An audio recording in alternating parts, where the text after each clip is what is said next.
गुरुर्ब्रह्मा गुरुर्विष्णुः गुरुर्देवो महेश्वरः गुरुः साक्षात् परं ब्रह्म तस्मै श्री गुरवे नमः। श्रुतिस्मृतिपुराणानाम् आलयं करुणालयं नमामि भगवत्पादशङ्करं लोकशङ्करं शङ्करं शङ्कराचार्यं केशवं बादरायणम् सूत्रभाष्यकृतौ वन्दे भगवन्तौ पुनः पुनः नमामि गौडपादं च शङ्करं श्रीसुरेश्वरं स्वामिनं सच्चिदानन्दमिन्द्रं तं ज्ञानरूपिणे। Taking the definition paratra purvadrishta avabhasaha, we are trying to understand the meaning of the definition. Okay? What exactly is the implication? How the definition perfectly fits into adhyasa. So this is a little technical way of telling. When you define adhyasa, now try to see whether the definition exactly gives the correct understanding of what is adhyasa. What is the idea? What is the understanding that emerges from this definition of adhyasa? Okay. What is that understanding that emerges from adhyasa? Emerges from the definition of adhyasa. Smriti rupaha paratra purvadrishtavabhasaha. So, now he takes one by one. Simple definition. From this, the core definition and little additional adjectives. Two things we have divided into this. This definition contains the three words. Smriti rupaha paratra purvadrishta avabhasaha. So, purvadrishta avabhasa being a compound, being a samasa, we split them into two. Purvadrishtasya avabhasaha. So here, first word, after splitting, they become four words. Okay. Before they were three, and now after splitting the samasa, they become four. The first one, smriti rupaha. The third one, purvadrishtasya. These two are little extra words, extra adjectives. Okay. The core definition is paratra avabhasaha, appearing in something else. So, an implied word we add it. An implied means paratra avabhasaha means paratra paravabhasaha. That you add it. Okay, the para is another. Means on one thing, appearance of something else. Okay, something else appearing on one thing. So, this is the adhyasa basic definition, the core definition. Now, Swamiji is trying to understand that core definition. If you take the very core definition, it doesn't clarify certain points. The other two additional adjectives like smriti rupaha is one and purvadrishtasya is another. These two words if you add, they explain the things perfectly well and you arrive at exactly the right adhyasa. If you don't take the help of these additional adjectives, go by the core definition of paratra paravabhasaha, one thing appearing for other. If you take this much, it doesn't clarify because the definition may unconsciously, unintentionally apply to something else also. It may give rise to some other understanding, slightly deviated, if you take the core definition, it may come closer to it and slightly may deviate to something else. Okay. Therefore, these two adjectives help us very clearly. One thing. Second thing is, which we have already stated, now we should remember it, we shouldn't forget it. These two additional adjectives, what are they? Smriti rupaha, purvadrishta. In fact, these two adjectives are not required.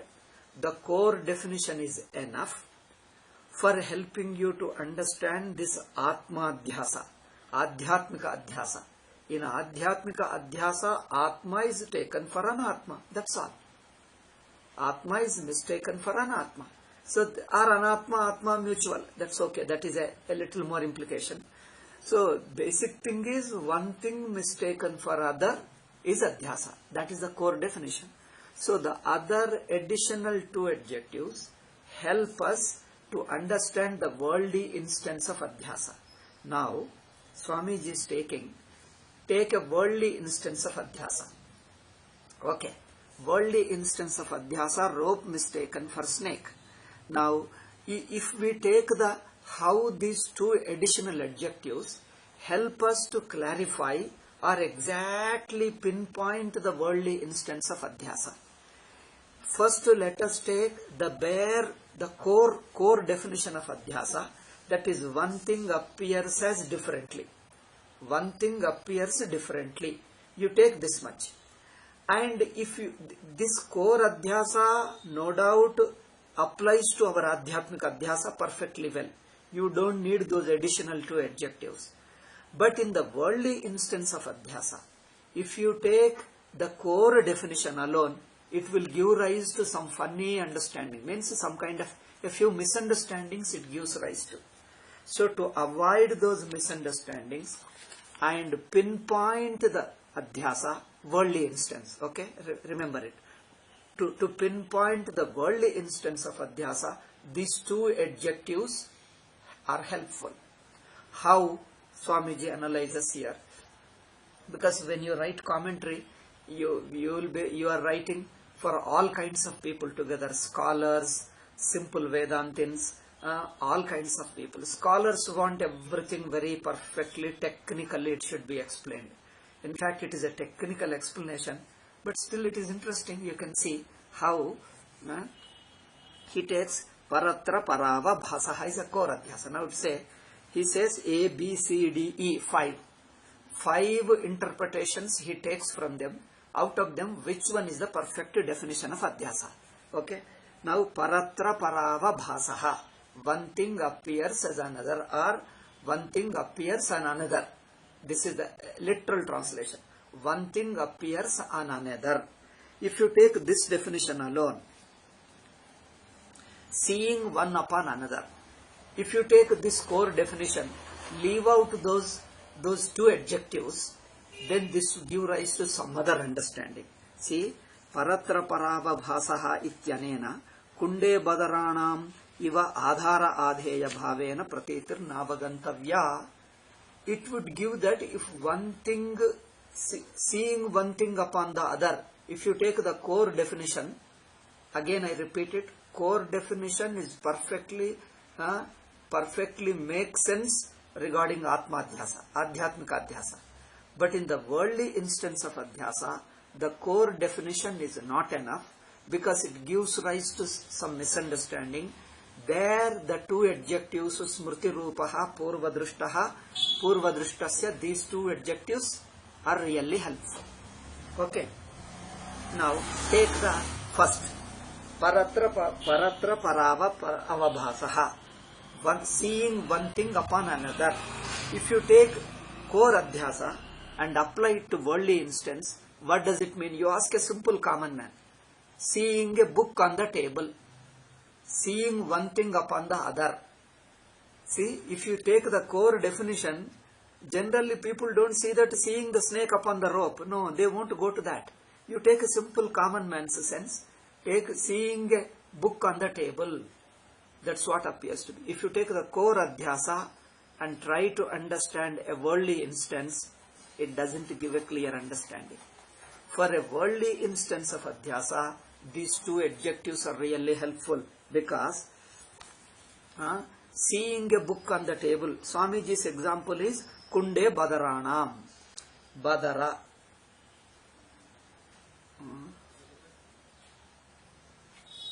Kunde Badarana. I'll tell you just a minute. The fruit ಹೆಸರೇನೋ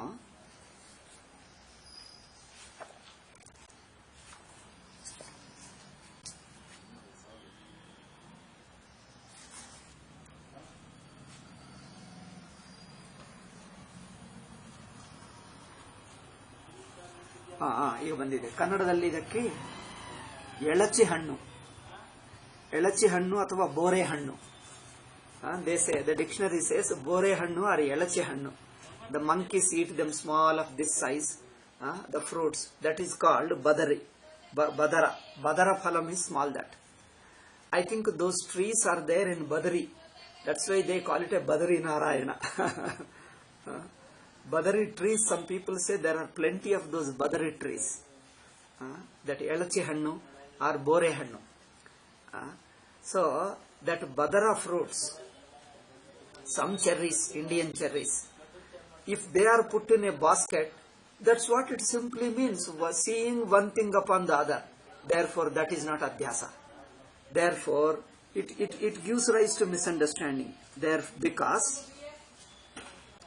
इत्यानेन कुंडे बदराणामिव आधार आधेय भावेन प्रतीतिर् नावगन्तव्या यद्यपि तत्र परत्र कुंडे परेषां बदराणाम् अभावसो वर्तते. Because the core definition really applies. बोरे अथवा एलचि हण्णु. Yes, correct. Same. So, seeing one thing upon the other, if you take the core definition, it means that. So it doesn't give you the understanding of Adhyasa. Therefore, Smriti Rupatvam Avabhasasya iti Visheshaha. Smriti Rupaha, if you add, then it makes sense. Smriti Rupaha means something similar to be remembered. Because in the putting a fruit in a basket, there is no Smriti Rupa, because you are directly seeing a fruit. Therefore, Smriti Rupaha has to be added to make it Adhyasa. Second interpretation. Okay? Paratra Purva Drishta Bhinna Vastu Matra Kathanam. Perceiving an another. Paratra Purva Drishta Bhinna. Okay? Purva Drishta Bhinna. Purva Drishta Syavabhasaha. If you add the second word, different from what you have seen before. Okay, perception of another similar to what you have seen before. Purva drishtasya avabhasaha. If you take that word alone, purva drishtasya, similar to what you have seen. If you take only that much and did not add the smriti rupaha, this is the technical way I told you. You can just listen. The last definition makes sense. These are all technical for scholars to satisfy the scholars. He is just making this technical definition. Those who are interested can listen, other people can just ignore it. The last definition makes perfect sense, and it is enough for our purpose and we can proceed. But anyway, I have to complete the commentary, so we'll proceed. I'll go through. Purva drishta bhinna vastu matra kathanam. Something similar to the previously seen. Purva drishtasya iva. Something similar to previously seen. If this adjective alone, if you add, you see how it gives a wrong understanding. Okay? See what is the wrong understanding? Tad jati yepi tatra vastunyavabhasasya adhyasatva prasangat.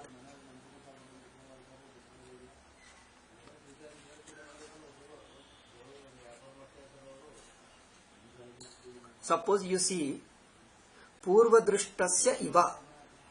If you see something upon another, you see something which was similar to previously seen. If you go by this definition, you have seen one snake before. Again you are seeing another snake. Now this second snake is exactly similar to the previous one, isn't it? If the second snake is similar to the previous one, and seeing this snake on some rope, and then do you call it Adhyasa? No, second meaning also won't help. That means seeing something similar to what you have seen before. Seeing similar to what you have seen before, that much is not enough. Because that also gives rise to misunderstanding alone. Now you see, tad jatiyepi paratra vastunyavabhasasya adhyasatva prasanga. Tad yata purvam bhujangam ekam drishtva paschad aparasmin bhujange ya bhujanga buddhi. When you see a second snake, you see it is a second. You see a snake. This snake is similar to previous one. Then does it become Adhyasa? It won't become. Sana Adhyasaha. Tatrahi bhujanga buddher anubhava rupatma. Why? Why the second snake? When you see first snake and again see the second snake, perceiving the second snake doesn't constitute adhyasa, because in the definition, seeing something similar to what you have seen before, if that much alone taken, then the seeing a second snake would have become adhyasa, but it doesn't become there because smrti rupaha has to be added. So seeing the second one is okay, but it should be similar to the remembered one. But in the second snake is not a remembered one, is a direct perception. Therefore, the smrti rupaha, if you add, it makes it adhyasa. Okay. Therefore, that second meaning also, just seeing a similar one is not enough. Next go. Atayeva purva drishte bhujange punarapiya bhujanga buddhi sopina adhyasaha tatra buddhe smriti rupam kim. Okay. Ika third meaning. Let us take a third meaning. You have seen one snake before. Again you are seeing the same snake. Okay. Again you are seeing the same snake. Then can you call it adhyasa?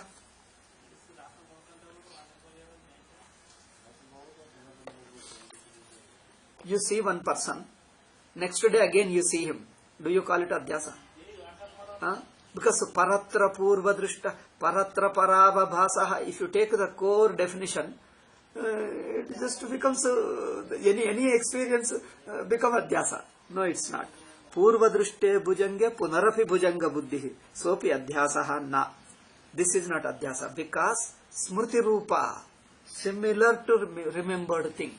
Similar to remember means not a direct perception. It should be similar to the remembered. That also should be included.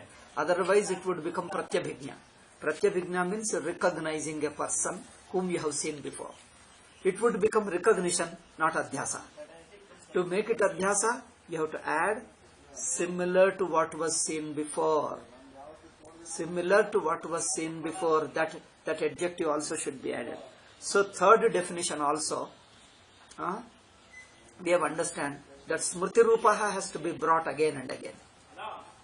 Fourth let us take it. Bhrujanga smrtistu sarvatana adhyasa. Okay, let us take out of these two adjectives, smriti rupaha and purva drishtasya. Out of these two adjectives, if one of them were used and the other one is left out, it doesn't imply adhyasa. Now the another one, bhujanga smriti rupaha, if you take only smriti rupa, take only smriti and leave out purva drishta. Leave out purva drishta. What happens? Smriti rupaha bhujangaha, a snake which is simply remembered. A remembered snake doesn't become adhyasa. Fourth definition also, that is, if you add simply purva drishta, this also doesn't imply adhyasa. Ika last fifth one. Because simply remembered one is not adhyasa because it is not in front of you. Now the fifth definition. In the fifth definition, we are adding the two adjectives, smriti rupaha and purva drishtasya. Two adjectives, two together you take it, then it makes the definition complete. Okay. Punarapi asatyapi bhujange abhujanga bhute rajvadau bhujangasya avabhasa rupa pratyayah so adhyasa eva. Another interpretation is, what is not a snake? Something like a rope, let us say. It is not snake. It means a non-snake, that is rope. Abhujanga bhute rajvadau bhujangasya avabhasaha. A non-snake such as a rope is taken for a snake, then it is adhyasa perfectly, because it contains those two adjectives also. The two adjectives also perfectly apply in this case, because purva drishta ide, it is similar to what you have seen before, that also is there. Then smriti rupaha, it is similar to memory. Similar to memory is a thought. Purva tadrisha pratyayasya smriti rupatvat paratra purva drishta avabhasatvat cha. So these two adjectives are added, then the worldly instance of adhyasa perfectly comes out. Okay, this is what generally, I just tell you one thing. In Tarka Shastra, they give a definition first. In definition, they use 2, 3, 4, as many words as you like. There is a complete sentence. In this definition, whether they call, this is called Lakshana Pariksha in Tarka Shastra. That is examining the definition. Here now, for example, take 4 words are here. Now you remove the 1 word and retain the remaining 3 words and try to see whether the definition is perfectly okay or the definition doesn't explain correctly. You remove the 1 word and try to understand. The definition is again inadequate, not adequate. Then you add the first word and remove the second word and try to see. Still there is a deficiency. The definition is deficient. Like this, suppose there are 5 words. You remove the 1 word and try to take the meaning of the 4 words. You feel the definition is not complete. Then add the first word and remove the second word and try to see. No, it doesn't give correct meaning. Then add the second word and remove the third word. And that means from the definition, you remove the 1 by 1 word. Only 1 word at a time.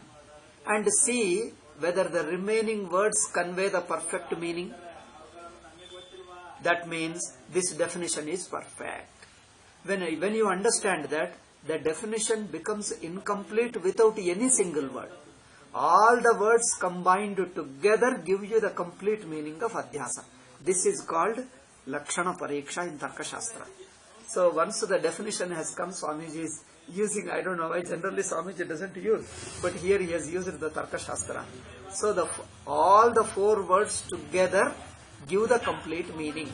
If any one of the word is missing, the definition is incomplete. We have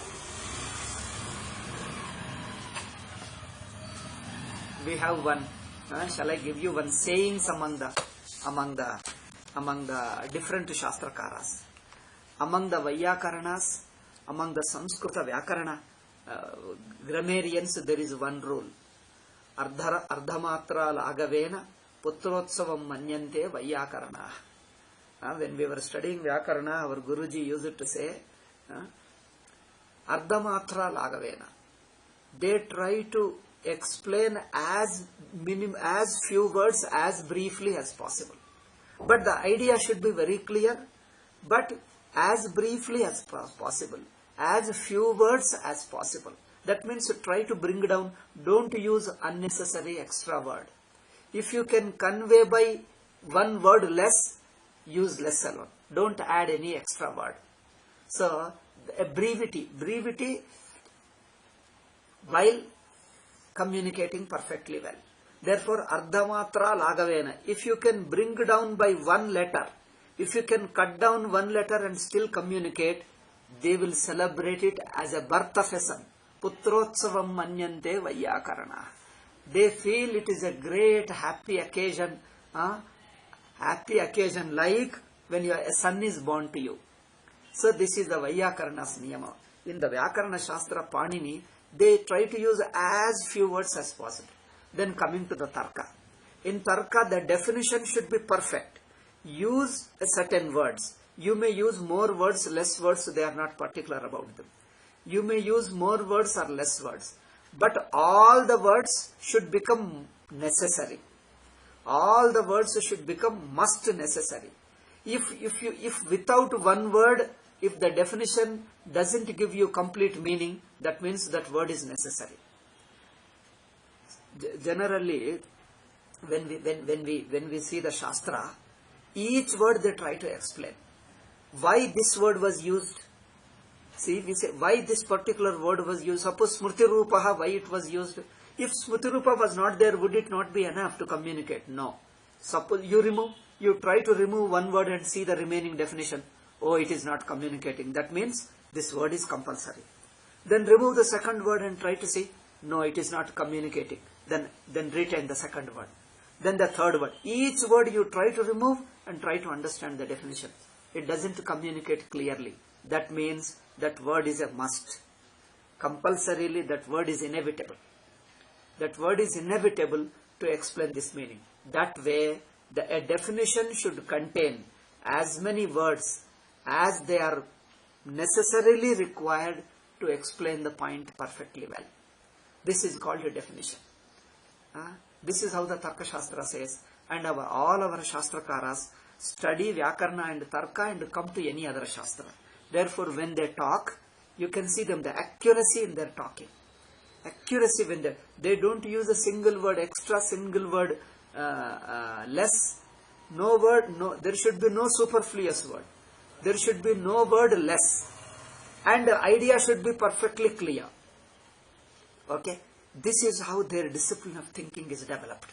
If you study our traditional Tarka Shastra, you get a very perfect communication because you have to understand the Atma Tattvam accurately. Not vague understanding is not enough. It doesn't serve. You have to be very accurate meaning. Therefore, this is how the discipline of their thinking is developed. Therefore, you see them, a traditional person who has learnt in this Tarka Shastra and Vyakarna Shastra, when he speaks, you can see him, every word is used in a perfect sense and as many as necessary. Sometimes they may add another thing only to just, they say it is only for clarification. For some people, I am adding one more sentence. Otherwise, if by one sentence if you can communicate, just to do that alone. Superfluous is not accepted. Anavashyaka word is not accepted, and missing word is also not accepted. If it is an incomplete, if it is inadequate explanation, not accepted. You have to use all words necessary.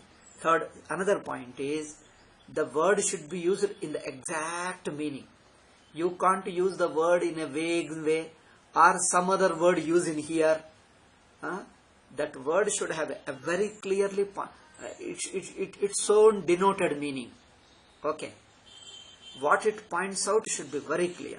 So this is how the discipline of thinking develops.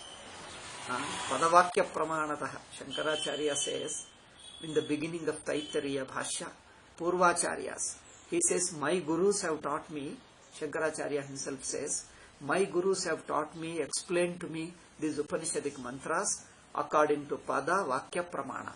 Pada is Vyakarana, Vakya is Mimamsa, Pramana is Tarka. So according to the Vyakarana Shastra, according to the Mimamsa Shastra, according to the Tarka Shastra, with the help of these three Shastras, my gurus have taught me every word of Upanishad. Okay? Therefore, you can see them, they won't leave out any vague thing. Everything should be very clear. Every word, what it means, what it conveys, perfectly clear. So, that's why when we study Shastra, you take up any book, every sentence we study. Guru teaches every sentence, every word, every letter. Cha, if there is a cha, if there is a tu. Tu means but. Cha means and in Sanskrit. Tu and cha, or cha and tu. That's why the cha and tu should not be left out. If the cha comes, why he used the cha? You have to explain. That's why in Kannada there is an expression, chatu tappade. In Telugu they say, tu cha tappakunda. Tu cha tappakunda. That means without leaving tu and cha. Then in Kannada they say, chatu tappade. Without leaving out cha and tu. That means without leaving a single letter like cha, tu, even without leaving even those letters they explain. Therefore, the traditional way is when you take up a book, every sentence of it, every word of it, even cha, tu also they explain. That's why traditional people are very perfect in their knowledges. Modern system is, you have a book, prescribed book. He doesn't read out every sentence and explain, you know. He reads the whole chapter for himself. The teacher reads the whole chapter for himself, gives the summary of it, or gives some explanation and goes away. He doesn't explain every word of it. Therefore, modern education system, they say in the Kashi, once this modern college system has gone, ye to adhyayan to chaupat ho gaya hai. You talk to the Kashi sadhus, Kashi sannyasis, they say, ye dekho, ये आधुनिक विद्यालय आ गया है, this modern university has come, whole विद्या तो चौपट हो गया है. That means whole education system is ruined. The traditional education system was, you take the Shankara Bhashya, every mantra, every word was explained. Then the people were good thinkers and they had a very good depth and width also. Width of knowledge, depth of knowledge. Nowadays, they don't do that. They take summary of it and then they give you general idea, central idea of it, they will explain in their own words. You listen. Some of them mind misses because you don't remember all of them what he says. How can you note down all of them as it? Can you take out as it is like a shorthand every word? You get a central idea of it, that's all. And in the exam you write something. And there also they'll give you 10 questions they'll give you. Attempt any 5 they say. That means other 5 will go away. 10 questions are given. Attempt any 5. If you attempt all the 5, you will get a first standard. But only writing 50 questions alone, you will become a scholar. But traditionally, if they give 10 questions, all 10 questions you must answer. No choice. This choice system makes you less informed, less learned. Because some of them you need not know. Without knowing something, you can become scholar. That is not accepted traditionally. Every word of it you should know, then only you are a scholar. Okay. And out of those 5 questions, attempt any 5. This modern system is attempt any 5. Even if you write 3 questions perfectly well, you will get passing marks and you will become pass. Pass means what? 35 only. That means you don't know 65. 35 marks if you pass, that means you fail in 65. You don't know the 65 and you are called a passed person. Who knows the less than 50% is called a passed man. This is the modern system. Kashi also, education system in Kashi is spoiled. Kashi scholars are not the scholars of those days, 2 generations ago. 2 or 3 generations ago, what big scholars they were. Now all this is gone. So the traditional system of studying, I find in North India. Where is that? Kailas Ashram is an ashram in Rishikesh. To my knowledge, that is the only ashram where they still follow the traditional system. Every word of Shankara Bhashya is explained. No single word. Cha, tu, tappade. Without leaving cha, tu or tu, cha. Okay. Without leaving even the cha, tu, they explain. You are supposed to study. Again, you are supposed to become capable of explaining every word to others. Then that is Adhyayanam. Okay. This is our traditional system. Nowadays, all modern university scholars, you see them. The book is prescribed. You study for yourself. Summarize it and tell. You are a scholar. You pass. Okay. Now, the definition is over. Just to give you an example how Swamiji explained. Otherwise, I too could have summarized it. But I just wanted to say every word of it. So, if you don't use, coming to the definition, Smriti Rupaha Purvadrishta Avabhasaha. These 2 words are compulsory to be able to help you to understand the worldly instance of Adhyasa perfectly well. If any one word is missing, the Adhyasa definition is not complete. Worldly instance. Okay? Now coming to the, it should be similar to the, now let us take rope is mistaken for snake. If you add these 2 adjectives, do they make the definition? Do they make the understanding of Adhyasa complete? Yes. How? Let us see. Purvadrishta Smriti Rupaha. The snake which you are seeing upon the rock is similar to what you have seen before. No, I mean similar to the memorized one. Similar to the remembered one, let us say. Why similar to the remembered one? In memory, there is only a thought of a thing without being a perception. It is not a perception, but it is a memory alone. A thought alone is there. Here, thought is of course there. Purva Drishtasya, similar to what you have seen. Second adjective is similar to what you have seen before. Because you are not directly perceiving, but it is similar to what you have seen before. And it is like a memory. At the same time, it is a perception. It should be perception. It should be similar to your memory. and it should be similar to what you have seen before. Then the definition gives it is perfectly adhyasa.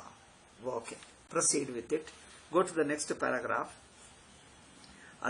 Now there are synonyms for adhyasa used in Shankara Bhashya and also Swamiji's books. What are they? Adhyasa, adhyaropa, bhranti, mithyagnanam. Bhranti means brahma. Brahma, bhranti is same. Mithyagnanam is wrong knowledge. Mithya buddhi is a misunderstanding.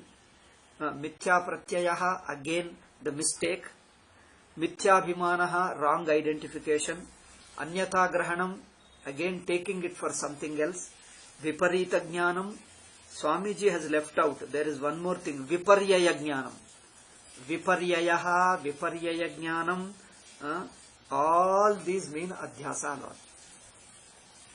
Why Swamiji has to say like that? Because one Vyakhyanakara, he took mithya jnanam is something other than adhyasa. He explained it differently. Therefore, when Shankara's language, if you see, Shankaracharya uses all these words synonymously.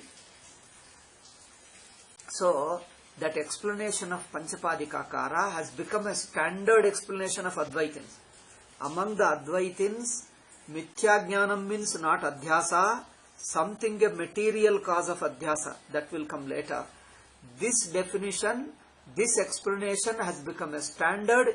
Entire 1200 years has dominated this definition. Entire 1200 years from Shankara's period was dominated by this one definition. This meaning of Mithya Jnanam. But if you look at the Shankara Bhashya, Shankaracharya uses Mithya Jnanam as synonymous to Adhyasa. So, that interpretation, that twisted interpretation of Panchapadikakara is not acceptable to Bhashya. This is the main point of Swamiji. Okay, Mithya Jnanam. He tried to split it to Mithya Ajnanam. Oh, what is this? Mithya Ajnanam. A false ignorance. What is false ignorance? Ignorance is ignorance.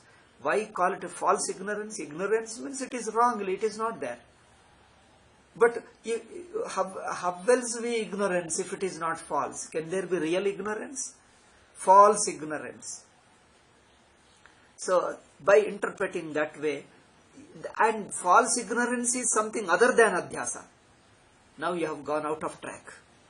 Okay. Therefore, here Swamiji says, Mithya Jnanam is synonymous to Mithya Pratyayaha, wrong thinking, a wrong thought about a real fact. There is a real fact, regarding it you have got a wrong thought. Error, erroneous knowledge, these are all the synonymous. In English, if you have to say, superimposition, mistake, misunderstanding, error, I think 4 we have in English. Mistake, no, misapprehension, one more word they use it. Misunderstanding, misapprehension, mistake, wrong knowledge, error, superimposition. Okay, these 4 or 5 words commonly used. And in Kannada, tappu tilvalike is an extra. Because Bhranti, Brahme, tappu tilvalike, I think these are the words commonly used. Sanskrit words anyway we use, but extra. In Telugu, apoha, porapatu, these are the extra words. These Sanskrit words we use them in English anyway. But these extra, apoha, porapatu. Okay. These 2 words, extra words used as adhyasa, synonymous to adhyasa. Okay, we'll proceed. Evamcha adhyasasya bhrantitvena. Adhyasa is lokasiddha as bhranti. Now it is very clear, adhyasa is known as bhranti in the world. Adhyasa is known as brahma in the worldly parlance. In the worldly experience, how is adhyasa known to us or unknown to us? Adhyasa is familiar to us. How? As bhranti. Bhranti is the one which we know. That means that is what adhyasa is. Adhyasa is familiar to common man as a bhranti or brahma. Okay. Bhranti or brahme. Kannadalli brahme ಹೇಳ್ತಾರೆ ಅನ್ಸುತ್ತೆ. I think they call it brahme. Bhranti or Bhrame is commonly known in worldly parlance. The same thing we are calling Adhyasa. Because people think Adhyasa means something else, Bhranti means something. So he has to say very clearly. So, Adhyasasya Bhrantitvena Lokasiddhatvat Bhrante. Then what is Bhranti? Adhyasa is familiar to us as Bhranti. Okay, is Bhrame. As Brahma or Bhranti. Brahma or Bhranti are commonly known to. What is Brahma, what is Bhranti, we all know. It is commonly familiar to us. Okay, that means if Adhyasa is synonymous to Bhranti, what is Bhranti is already known to us. What is Bhranti known to us? What is Bhranti known to us as? Bhranti means Bhrantescha atatha bhute tatha jnanatvena. That means you see something what it is not. You see something which it is not, or something you see as something different from it. Either way you explain. You see something which it is not. You see it as a snake which it is not. So this is Bhranti. So this definition of Bhranti, this concept of Bhranti is known to common man, and that's what his Shastra says as Adhyasa. Therefore, this definition of Bhranti, this definition of Adhyasa is acceptable to all schools of philosophy, whether common man or different philosophers. Whether common man or philosophers, this is commonly acceptable to all. Why we are talking so much of commonly known? Because this is where the problem is. Post Shankarites, first two things. First they told there is a material cause for Adhyasa. They accepted Adhyasa, but there is a material cause for the Adhyasa. Second point is they explained Adhyasa differently. Okay.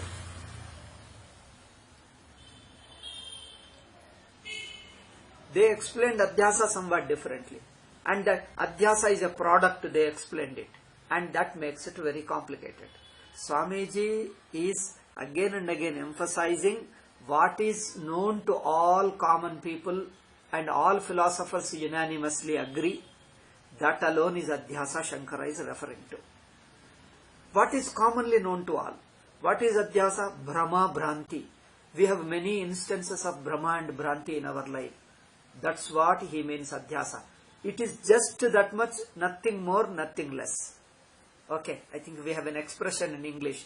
Nothing more, nothing less. Means nakinchit nyunadhikam in Sanskrit. Hindi wale कहते हैं न न्यून है न अधिक है. Nothing more, nothing less. I think this came from Sanskrit only. It means only this much, nothing more, nothing less. What common man understands as a Bhranti and Brahma is Adhyasa. Now, do we need, is it a matter of dispute? Is Adhyasa matter of a dispute? We are equating Adhyasa is a simple Brahma and Bhranti. What is Brahma and Bhranti? Is it known to all or not? Is it known commonly man? It is known to common man. Any illiterate villager also knows what is Brahma, what is Bhranti. So the same Brahma and Bhranti is talked about as Adhyasa. Therefore, don't make Adhyasa into a dispute and then try to interpret it in your own way. This is what post Shankarites did it. They made Adhyasa into a dispute and start arguing it. They have their own version of Adhyasa. Now the proceed to the next statement. Smriti rupaha purvadrishtava bhasaha iti sadhya adhyasa lakshana spashtikaranaarthameveti tasya adhyasa lakshana sharire praveshaha iti na prasmartavyam. Okay. Therefore, Adhyasa's definition is simple Bhranti. Taking something different from what it is. Or another way, taking something what it is not. Either way. Taking something which it is not. Or you taking what it is as different from what it is. Taking something as different from what it is. Andre, ಇದ್ದನ್ನು ಇನ್ನೊಂದಾಗಿ ನೋಡುವುದು ಅಥವಾ ಅದು ಇಲ್ಲದ್ದನ್ನು ಅದಾಗಿ ನೋಡುವುದು. either way. Okay, ఉన్నదాన్ని మరొకటి అన్నట్టుగా చూడటం, లేకపోతే చూస్తున్నది అక్కడ లేని దాన్ని దీనిగా చూడటం, అక్కడ లేని దాన్ని ఇదన్నట్టుగా చూడటం. Either way seeing something different from what it is, or seeing what it is not. Seeing what it is not. In either way, simple misunderstanding is common definition, which is known, familiar to all people, common man. Now, this Smriti Rupaha, Purvadrishta, these two words, Smriti Rupaha and Purvadrishta, these two extra words are, as we already told, are added. These two adjectives are added to be able to explain the worldly instances. Otherwise, they were not required. They are only additional requirements to help you to understand worldly instances of adhyasa. Otherwise, for Atmanubhava adhyasa, for Anubhava Rupa adhyasa, that is Adhyatmika Anubhava, Adhyatmika Anubhava Rupa adhyasa, simply mistaking one thing for other. This definition of adhyasa, which is synonymous to Bhranti or Bhrame, Bhranti, Bhrame, which is familiar to all, is good enough. Then these two words, Smriti Rupaha and Purvadrishta, should not be included necessarily into the definition of adhyasa. Why this has to be told? Because the post-Shankarites try to, first today I discussed all these 3 or 4 differences between post-Shankarites and ours. They took these two words seriously. Purvadrishtaha and Smriti Rupaha, these two words, they took them seriously. I don't know, unnecessarily they took them seriously.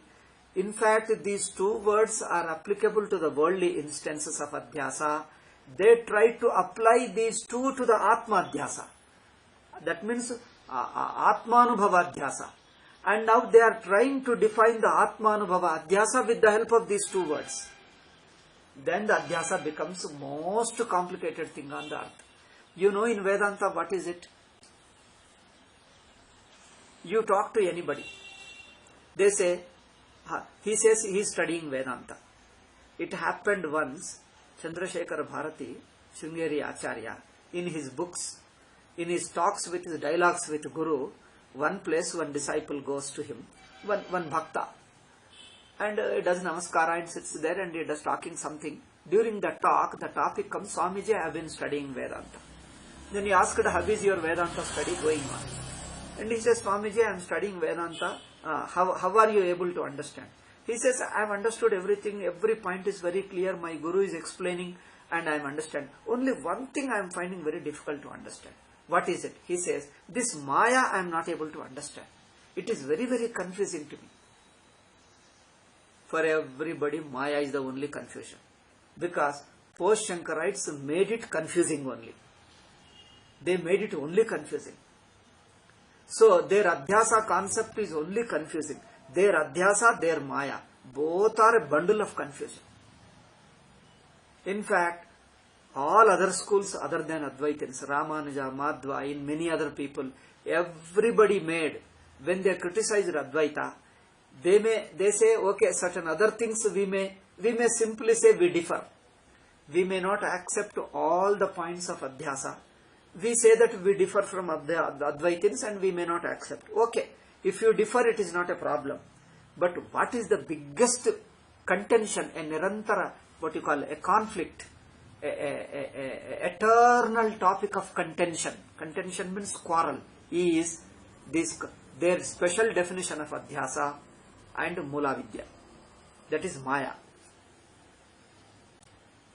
They call Mula Vidya as Maya.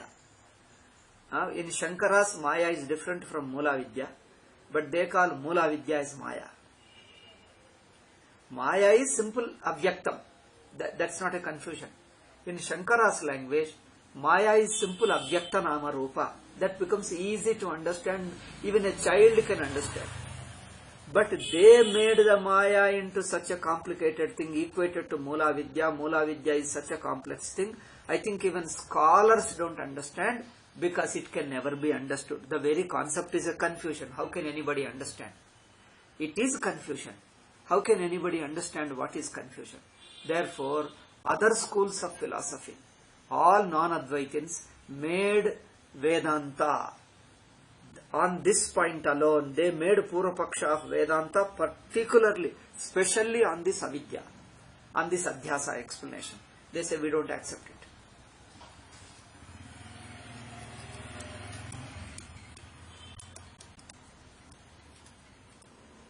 Okay.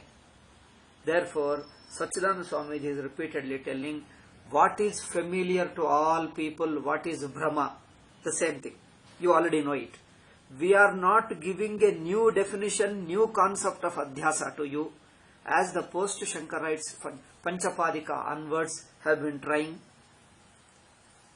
What Swamiji is telling is, Shankaracharya is referring to Adhyasa, which is Brahma, which is known as Brahma to common man, which is familiar to common man as Brahma, Brahme, Kannadadalli. In Kannada, Brahme, in Telugu, Brahma we call it. Sanskrit also Brahmaha. Okay. So, what is familiar to common man as a Brahma? The same thing Shankara means Adhyasa. That's nothing more, nothing less. Now you don't complicate the issue. Swamiji's purpose is to avoid the complication, make it very simple. When Brahma is known to us already, why explanation? Why do you need so much of Pandityam? Why do you need lot of scholarship and reading volumes and volumes and volumes and volumes? Why do you have to read so many books? Brahma is known to us, that's all. That's what it means. Simple. Therefore, have you seen Upanishads? Upanishads simply say, avidya is the cause of samsara. They don't explain at all. Why Upanishads or even Bhagavad Gita doesn't try to explain what is avidya? But you see them in post-Shankarites, the very avidya topic is the biggest topic of debate, biggest topic of discussion, because they have assumed such a concept of avidya which is complex, non-existent. They have to defend it with logic. If it is already in Anubhava, nobody argues. Regarding, if I say, you talk to a common man, Brahma, do you argue what is Brahma? Such a thing, Brahma doesn't exist at all, does he say? You talk to a common man. Oh, it is simply Brahma, if you say. What is avidya? Supposing he asks, what is avidya according to Vedanta? You tell him, you mistake in our life. Brahmas happen, Bhrantis happen in our common man's life. That's what is avidya. That's what is adhyas. Oh, I know it, then I know it. I know it is already known to everybody, he will say. Isn't it? If you take post-Shankarites adhyasa, does post-Shankarite Acharya say that, oh, it is commonly known to all? He will never say. You have to learn what is adhyasa. You have to learn what is avidya. We have to explain. You can learn that avidya only from Shastra, only when I teach you. Post-Shankarite Acharya say, avidya has to be learned. We have to explain to you. Avidya andre eno, adhyasa andre eno, ನಾವು explain ಮಾಡಬೇಕು. ಶಾಸ್ತ್ರದಿಂದಲೇ ಗೊತ್ತಾಗ್ತದೆ.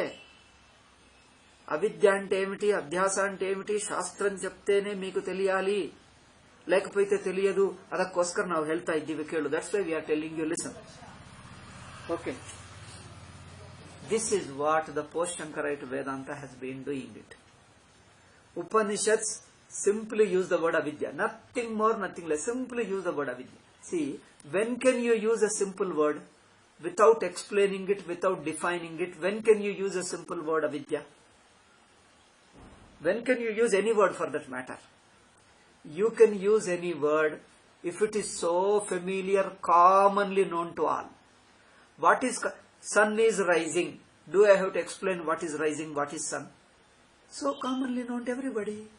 Nobody disputes. Nobody has any different view. Okay. Water is flowing. Wind is blowing.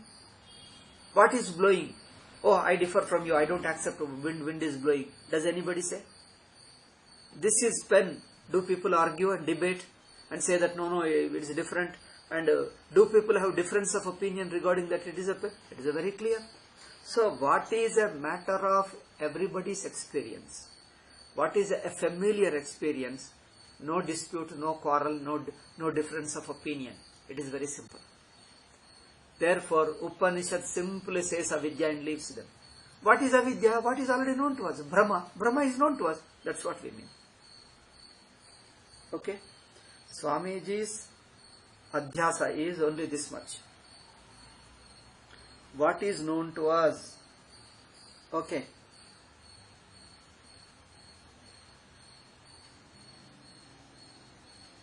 This paragraph is over. We will proceed with the 9th. Swamiji has given some numbering to certain ideas. So number 9 idea. Adhyase vadi vipratipattayaha. Okay. We'll discuss in the next talk. But before that I'll give you a little preface, little introduction to it.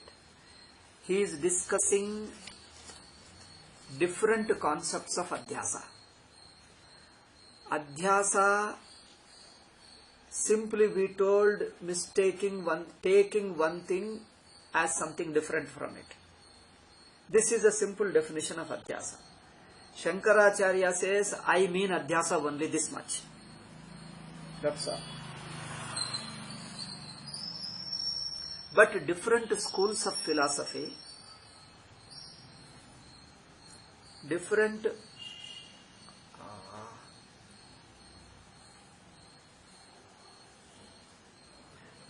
schools of philosophy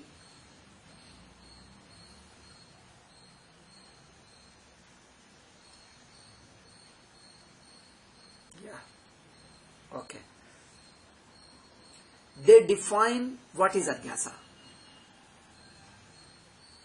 Where is the need? When we know Brahma, where is the need to define?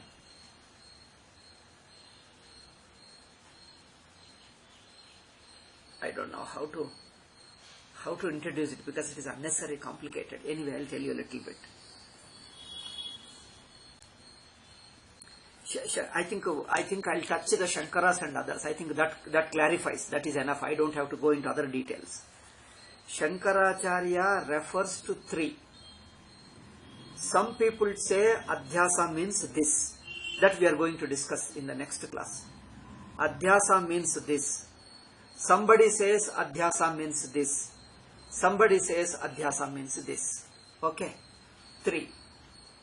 And having said this, Shankaracharya says, okay, in their technical details they may have difference of opinion. But all of them agree with one common thing, one thing mistaken as something different. A thing mistaken as something different from what it is. Okay, this much is agreed by all. They may have how adhyasa takes place, what adhyasa implies. Regarding this, people may have difference of opinion. Different philosophers may explain differently. But one thing common in all is that you mistake one thing as something different. This much alone Shankara means it doesn't go into unnecessary complications. But this is simple thing. This is what. Now the post-Shankarites created how adhyasa takes place. They have taken 5 versions of adhyasa. Why they have taken 5 versions? Adhyasa is an event, it is a product, they told. Adhyasa is a production. Now once they talked about adhyasa is a production, how adhyasa is produced in different ways. Even the production has got a different versions, different ways. Shankaracharya is not talking of a production at all. He says simply one thing mistaken as different from what it is. That's all. Therefore, there is no dispute. Dispute, it doesn't give rise to any complex, any dispute, any vada vivada. But